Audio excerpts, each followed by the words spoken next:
जोहार। आज इस संस्थान की शताब्दी के उत्सव से जुड़े समारोह में भाग लेकर मुझे अत्यंत प्रसन्नता हो रही है। इस संस्थान के शतायु होने पर मैं आप सभी को बहुत बहुत बधाई देती हूँ। मेरा झारखंड में विशेष लगाव है।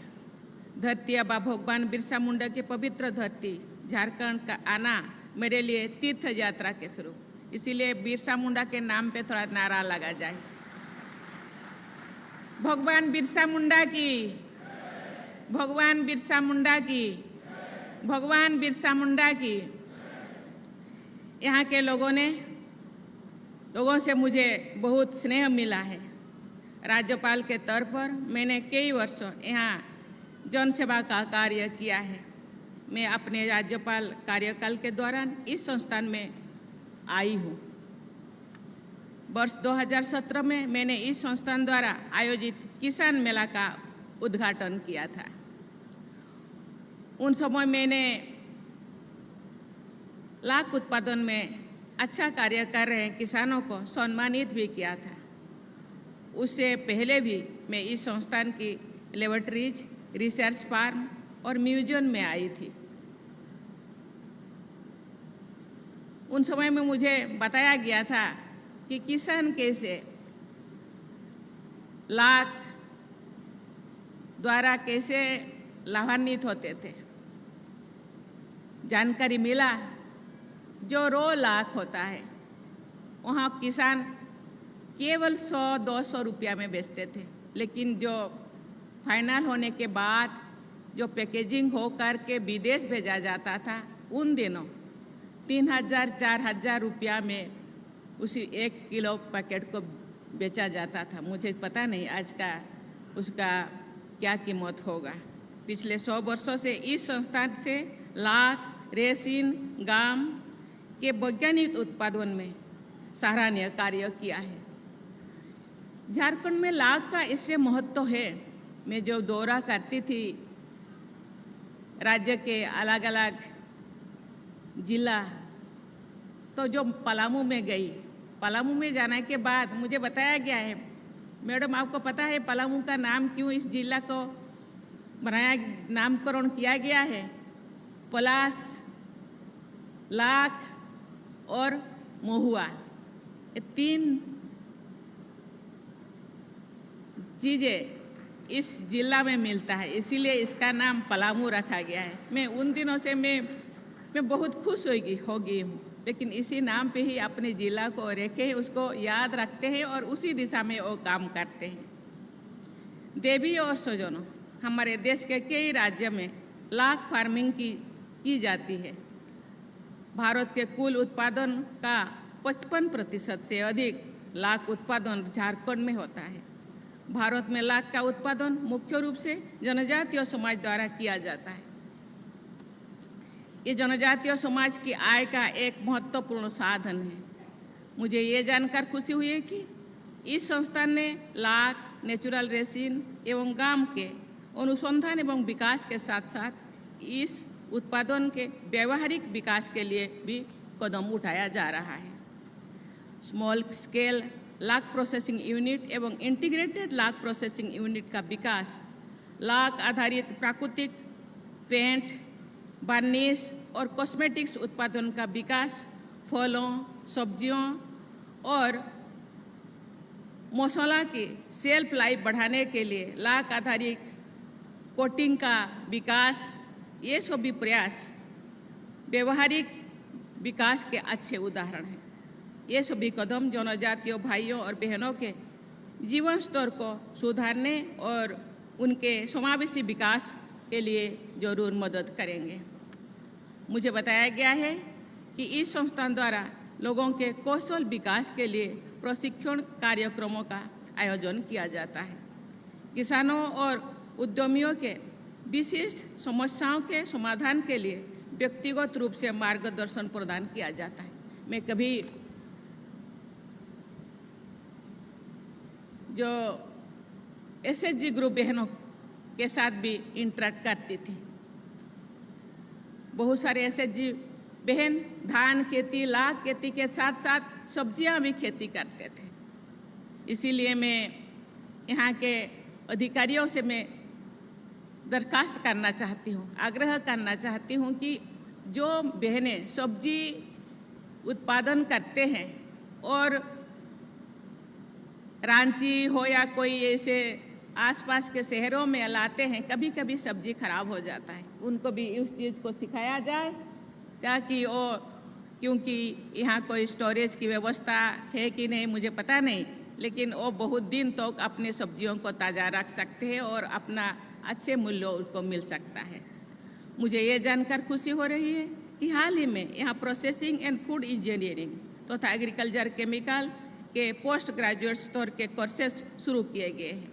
मैं आशा करती हूँ कि ये पाठ्यक्रमों कृषि और खाद्य प्रसंस्करण के उत्कृष्ट विशेषज्ञों का निर्माण करेंगे।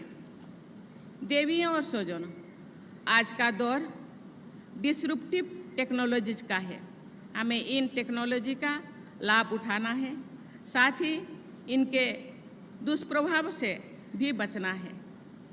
एक खुशी की बात है कि इस संस्थान में automation and plant engineering division की स्थापना की गई है।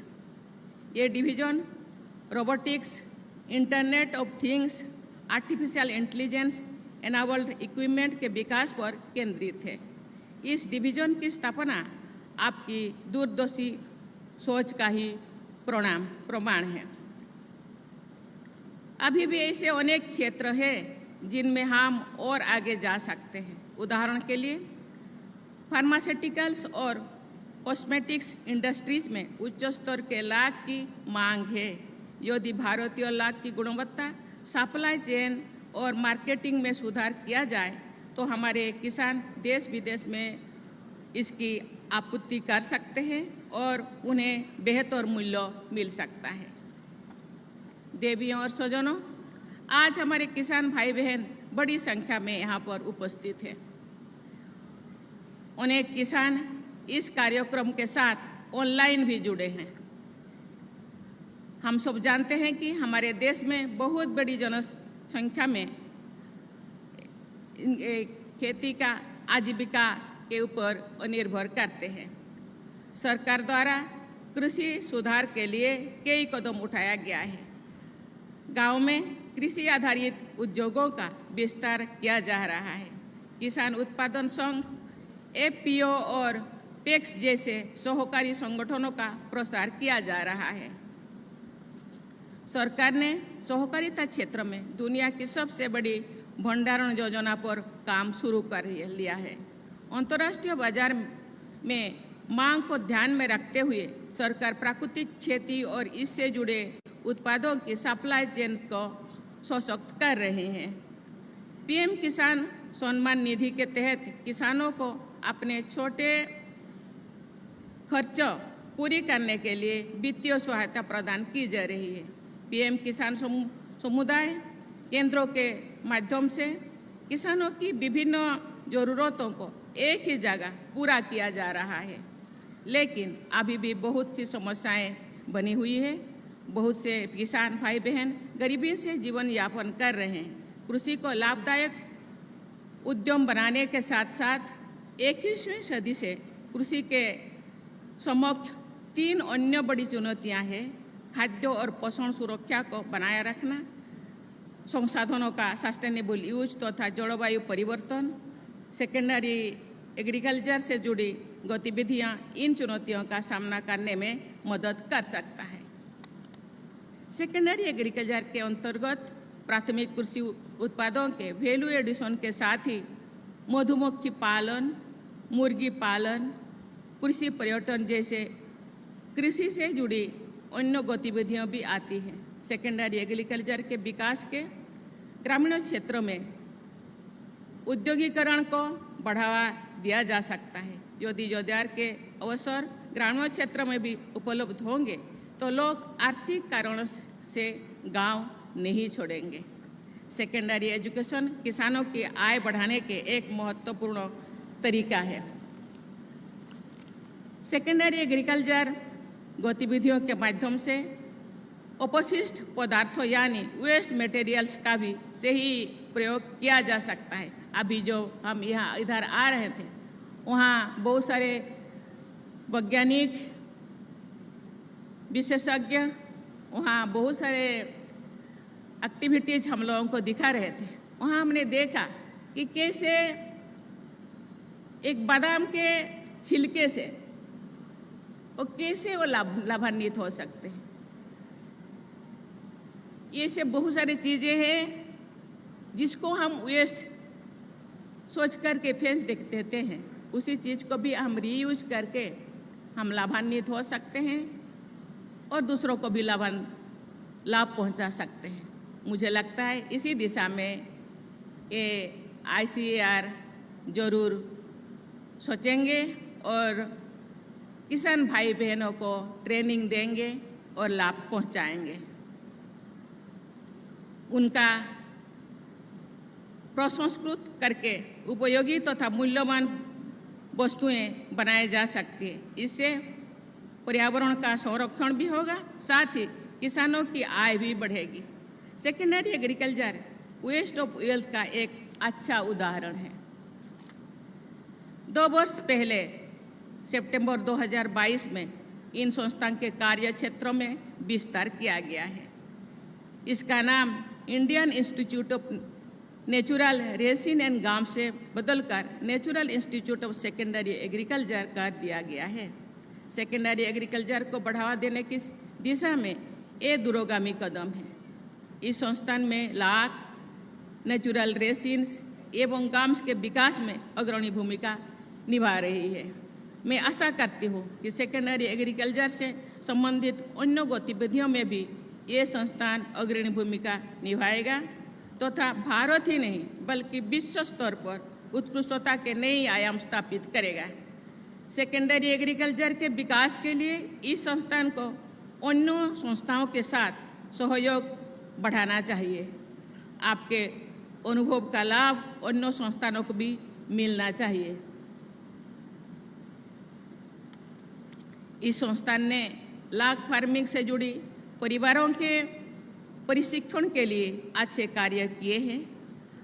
आपको अपने व्यापक कार्य क्षेत्र के अनुसार सेकेंडरी एग्रीकल्चर में भी अधिक से अधिक लोगों को बेहतर प्रशिक्षण दिया जा सकता है।